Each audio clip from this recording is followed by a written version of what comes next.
Congratulations po. Deserve niya po yun. Tsaka proud po ako kasi ka-GMA ko siya, ka-sparkle ko siya. Kaya deserve naman ho lahat. Pero talagang sa kanya po ang oras ngayon.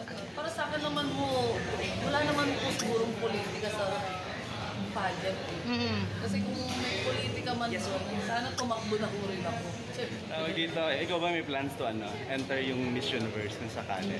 Kapag tumalino po ako within this 27 years. 23 ako ngayon, 26. Kaya pa. Mga ilang years pa naman ho, meron pa po akong time. So mag-aaral ka pa? Ibala kang mag-aaral? Yes, so actually, nag-aaral po. Para for that? Hindi lang po para doon, para po sa sarili ko, para po marunong po akong makipag-communicate sa ibang tao. Para ma-improve ko din mo sa sarili ko.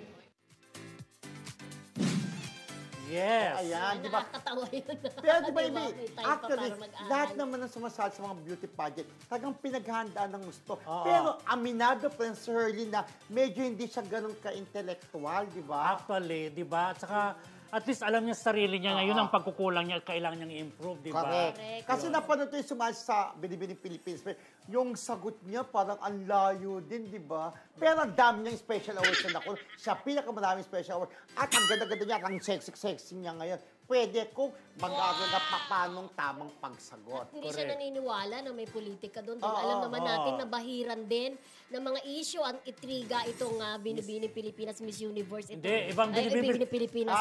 Miss Universe, di ba? Dahil dito kay Michelle D. Na sinasabi nga na ito, ginawan pa nila ng issue yung pagiging mag-best friend nila ni Rian Ramos. Dahil alam naman natin si Rian Ramos, boyfriend itong si Sam Versosa na isa sa mga hurado. Diba? So, may mga netizen na talagang kinukonek-konek, Kuya Roldan. Pero ako naniniwala, friendship kung isang hurado ka lang, hindi naman pwedeng yung resulta maluto or something, di ba? Tinatanong ko nga si Kuya Romel kasi minsan pagka nagja-judge din tayo, di ba? So, pwede kaya yun na i-10 mo lahat yun tapos ibaba mo lahat yung iba? Pwedeng ganon? Hindi pa rin mahihila kung mag-isa ka lang. Pero sa daming judges, di ba? So, yun nga. Pero ako, deserving si Michelle.